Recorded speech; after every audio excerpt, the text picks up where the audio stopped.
99.999999% of brands, whatever it is, will fail anyway. It's so important of just understanding your audience is going to grow and change. They don't really care to have a product that has said influencer's name on it anymore. She has treated her brands as businesses. Very much a common theme that these influencer brands are just failing or disappearing. So what's the purpose and what does that brand actually stand for? Hello and welcome back to another episode of the Have You Heard podcast. I'm Adam. I'm joined by Lucy. Hello. Welcome again. It's the second one we've done now in a few weeks. And once again, we're going to be talking about influencers.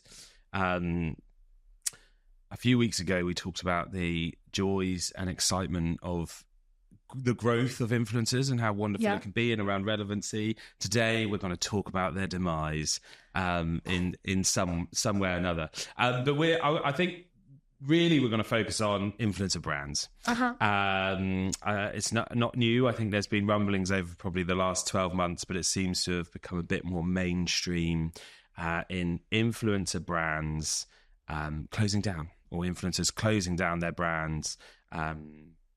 For many different reasons, I think. Some very big household name influencers, some still relevant, some not so relevant, which I'm sure we'll talk about. And in and amongst all the Shakespearean tragedy that is losing your business, there are still some successful influencer brands. So I think it's going to be also very important that we kind of have a look at that. But to kick things off, to name a few, Tanya Burr, Niomi Smart, I think they're both beauty brands in some they form or had another. beauty brands. And then Jaclyn Hill, she was very much part of. Don't make me laugh because I know you're going to talk about her hair and lipstick. But is that how you say it? Jaclyn Hill, I think. Yes. Was actually part of her brand was part of Former Brands, which was a collective that actually created a lot of other influencer brands, which actually also last year filed for bankruptcy as well. So. Very much a common theme that these influencer brands are just failing or disappearing. I suppose the question is why?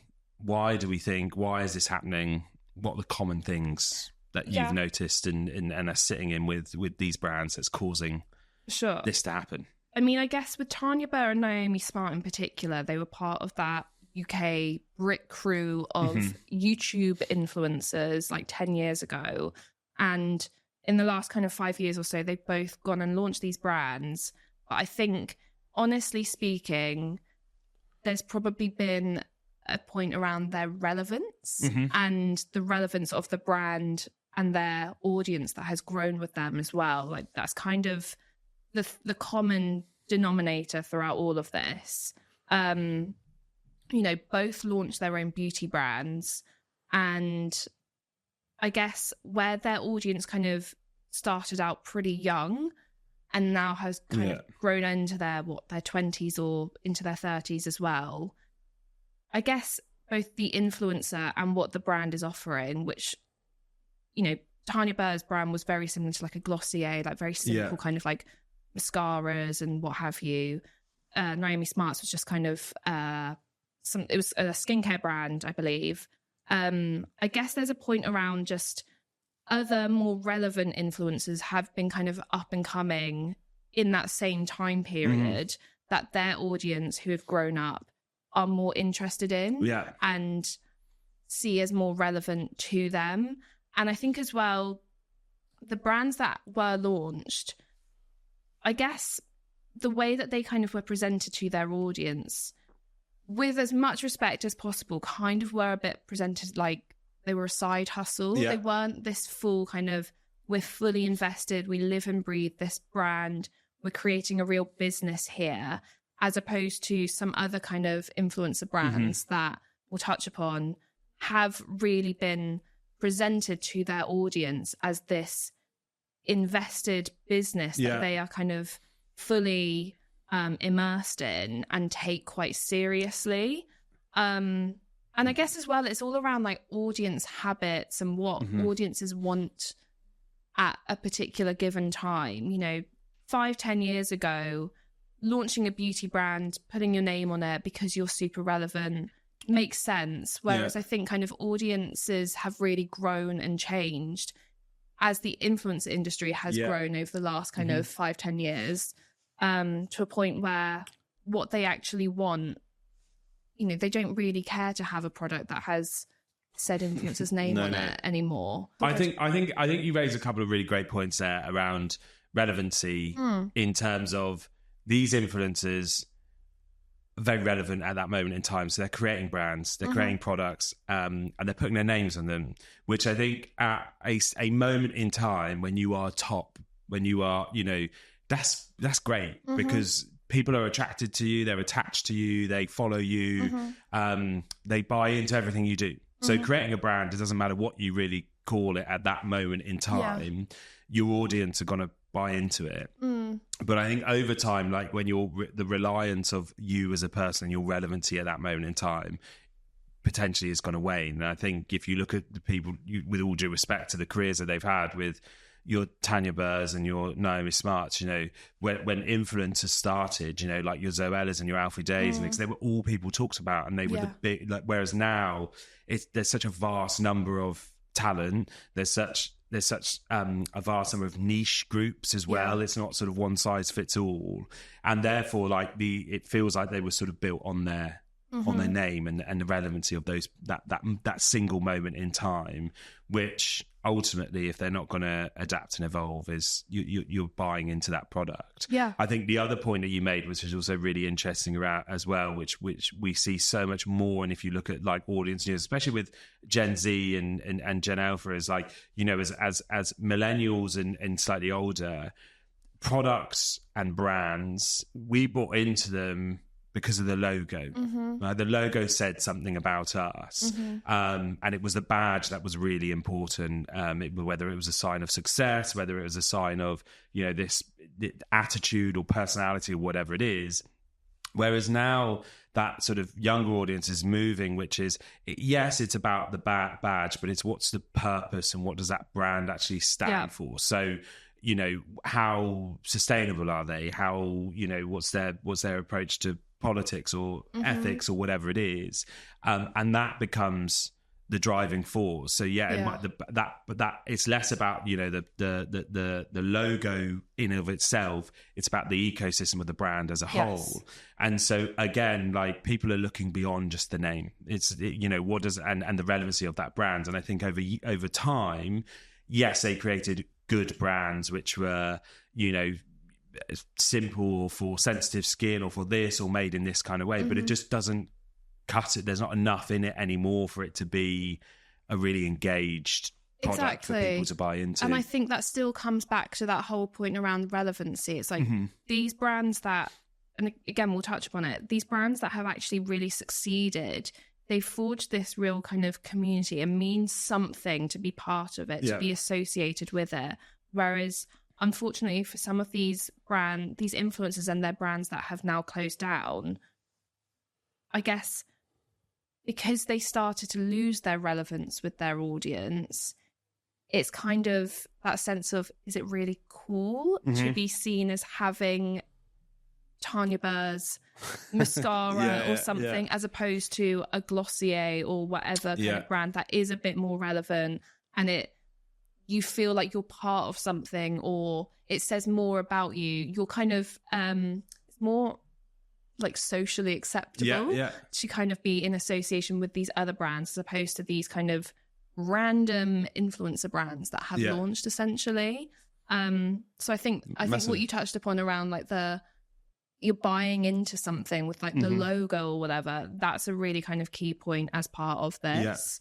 For sure. I think the other, there's definitely an element as well of like the focus on audience. Like we can talk in a minute, as I said, about the success of brands, but you know, understanding your consumers and their needs. Like, I think the often when you look at these brands, they're really important to you and that audience at a certain age, but people grow with the, so you've got a brand which is at 25 years old feels relevant.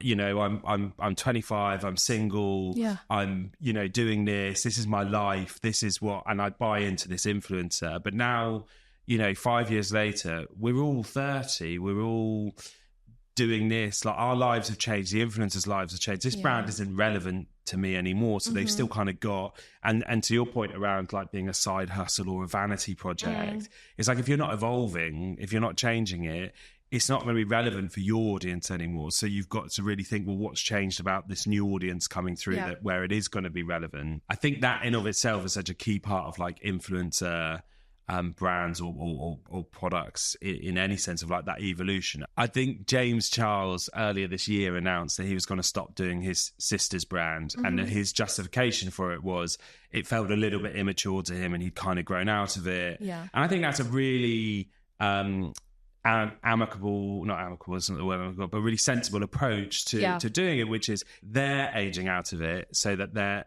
you know, therefore their audience are, and their focus is in different areas. So that, again, with brands and influencer brands, is so important, of just understanding like your audience is going to grow and change. I think that kind of leads probably into how our brand's going to be successful for influencers. And even outside of influencers, you just look at the brand and product and market landscape. 99.99999% of brands, whatever it is, will fail anyway. Like, it is so difficult. People are starting them left, right, and center. Influencer, not influencer, it doesn't, celebrity, it doesn't matter. People are starting these brands. They fail more than they are successes. But I think whether you're an influencer starting an influencer brand or just any brand, there's so many common things that you have to consider within that. I think the first one for me, and it'd be good to get your thoughts on it as well, is obviously that point of view around relevancy. When you associate your name to it, I think you run a risk, because it becomes all of the things that you talked about, which is it's self-indulged or vanity project. It's about me. And really, the best brands, the most successful brands, is consumer first. What problem am I solving? What's my product market fit? 100%. What's my minimal viable product? You know, all of these, you know, key business terms, but it's very much centered around the audience. 100%. And then you're building from there. And I think your approach then becomes, okay, now I'm treating this like a business. Exactly. And there's so many great examples of that. Like Grace Beverly with her brands and her focus. And I know you've spoken a lot about it previously of the way that she's just built her personality is one thing, but as much as she's associated with that brand, and she was more in the beginning, she's almost so disconnected from it. Like the day to day as a brand, it lives on its own. Just by association. We know Grace Beverly is part of it, but for new people coming in, it's just a brand. Exactly. And then it's a byproduct. You go, oh, Grace Beverly, she's part of it. Exactly. Like, she's obviously formed these brands around what her audience was turning to her for at a particular point in time. So she was finishing university, she was doing a lot of fitness content, and she started to create these brands that were focused around fitness, whether it was guides on how to get fit, or she then launched Tala, which is a fitness wear brand, essentially, athleisure wear, whatever you want to call it, essentially. And I think she's quite heavily documented the fact that she has treated her brands as businesses, or she's really documented how she's grown them, you know, quite, I guess if you follow her, you know, she often shares like, here's my daily schedule. And it's these intense kind of like hour by hour, like every single thing she is doing that day behind the scenes of kind of growing the business. She's in product development conversations, everything, that you see all of that. Whereas if you're an influencer and you're just documenting your lifestyle, and then you come out and say, oh, I've launched this product or this brand, and your audience hasn't fully seen the amount of investment you've put into that journey of getting that brand to where you want it to be or whatever, they just don't buy into it. Whereas with someone like Grace Beverly, where her audience have really been on that full journey and seen her brands grow so exponentially over the last however many years, there's a lot more kind of buy-in in terms of, oh, this is a serious brand. Like, this is actually something to invest in and correct. Like, she probably in the last couple of years has started to really kind of separate her name from those brands. People are aware that she is very much part of it, but there are equally kind of new customers who have come on board and aren't aware of her involvement in that. And it's just the general kind of functioning that brand like a proper business and servicing it like a proper business, having a full team behind it to help develop and grow and manage those brands is really, really key. And I guess it probably earns a bit more respect from audiences, influencer audiences, that is. Well, I think they can buy into it, right? Because that when she started, and from my understanding is, you know, that's a brand and a product that is the embodiment and vision of everything she represents. Like the brand ethos, the values are very much what she is. But it's not about her name on it. It's about taking that, what I stand for and what I represent. I'm busy, I'm empowered, I'm strong, I'm a businesswoman, like I'm all of these things. And I want to take those values and put it into a brand. So yes, an existing audience buy into it because of her, and that's the channel into it. But on the outside, new people coming in still get that same sense of purpose and value on how the brand portrays itself. Which has nothing to do with her as the individual or her face. It's to do with creating a proper brand. And I think that's the big thing for me with anything, which is that purpose value driven. We're creating this brand to achieve X, Y, and Z.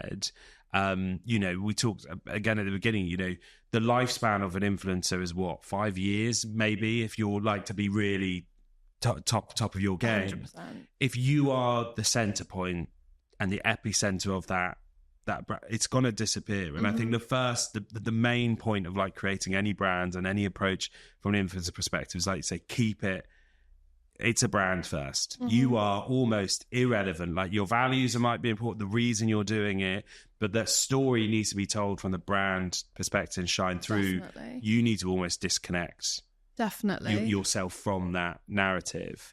Now, there are times where I think it has worked, and then I'm sure people watching and listening will go, well, what about this? And I think we will accept, you know, I think Prime, the growth of Prime is a great example. But again, there's two people there in KSI and Logan Paul who, yes, they're the drivers for it, but Prime in of itself is almost, I think, is going to outlive them done properly because of the way they've said it. Their names are, you know, on bottles now and again and things like that, but it's almost drifting from being associated with them to now it's just this mega beast, which is we're doing big partnerships or new products or whatever it may be. Yes, there's still a driving force of selling and pushing and promoting, but the value of that product is in itself gonna just grow and grow and grow. You know, we've seen it as well with like Mr. Beast's burger. I mean, that's got his name on it, so completely contradicts in a way everything I say, but there's success in that at the moment. But I think that's where the risk is for brands, like, because if he puts one foot wrong, and I think he's probably, you know, he's sort of seems to be the angel of influencers, as it were, and content creators. But if he puts one foot wrong, the danger is, as successful as that brand is now, it's gone. But there's almost, I think he does enough at the moment with the purpose and the reason why that brand exists, and all the, you know, his whole ethos is sort of in a way charity and giving and all of that kind of stuff. So the brand values they're quite strong on their own, so people can kind of buy into it. It's still the name though that is attached to it, which runs the risk. But there's still, like all of the success that we talk about, the core values, the purpose, the principles of why they exist is so much more than the influencer themselves. Exactly. I think I read a quote around, somewhat relevant. They treat it as, or Grace Beverly at the very least, treats it as product first. Social, that side of things is next to it, and that helps the brand scale and everything. But I think having that mindset of, you are an influencer, you want to create a brand, treat it as product and audience first. What do they want, as opposed to who am I and what am I about? Yeah. You are absolutely relevant to that whole journey. You are absolutely crucial to a certain degree in terms of utilizing your audience to help kind of scale it up and gain this momentum and following. But if you do treat it very much as about kind of just ultimately what your audience wants first and foremost, and not necessarily even your influencer audience, your brand audience, what they want, what they're about, what do they need support with, what do they need fixing or whatever, that's the thing that will only... That's where we're seeing so much more success through these influencer brands, as opposed to, where it's just those vanity side hustle type projects and everything. So. And some of it as well, I suppose, to wrap up, there's so many examples of where it feels like they've missed a trick. I know, not something I've ever purchased myself, but I know Zoella did a makeup advent calendar. And I think part of, like, in itself, if you take that as a concept, what a great concept, take all the controversies around price and all that kind of stuff away. But like, these are top picks to help you start, right? The beginning of that journey was, we're going to sell it on my name and we can do X, Y, and Z. But actually, that to me feels like the greatest, or a very, not necessarily the greatest, but a very good product and gift to give someone around that time who is on a makeup journey. So detach your name from it and create a brand that is providing a story. And you see it in so much, brands like successful and lots of things that come out around that time of year. There's like your beer advent calendars, there's, chocolate, whatever it is that you're looking at to make clothes, like all of this kind of experience. There is an appetite for it, but you've already killed it by putting or you've given it at least a lifespan by putting your name on it, as opposed to actually this is solving the purpose of this is to allow people the opportunity to maybe try, sample, get their hands on something that potentially they wouldn't normally, and then create a product and an ecosystem around it, which is consumer first, it's purpose driven, as opposed to, I'm just going to slap my name on it and hope for the best, or at least get some success early. And then in a few years be like, why nobody wants it anymore? Well, there is probably an audience that still do. It's just that initial approach to definitely how you. So you've got to have a great product. Exactly. And hey, I think a lot of these influencers, particularly the ones that just start, were some of the first really to start out. Of course, there's going to be things that they do that aren't quite right along their kind of growth journey and what have you. And these brands that have come along, these influencer brands that have come along and been more successful, they've probably taken learnings from those first iterations of influencer brands. And it's just like this whole thing is a big ecosystem that is just going to keep evolving over time. So yeah, who knows what the next 5-10 years hold and everything from an influencer brand perspective and what that could look like. But yeah nice. Good place to wrap it up. Thank you very much. Thank you for watching, thank you for listening. Like, subscribe, follow, all that good stuff, and we'll see you soon.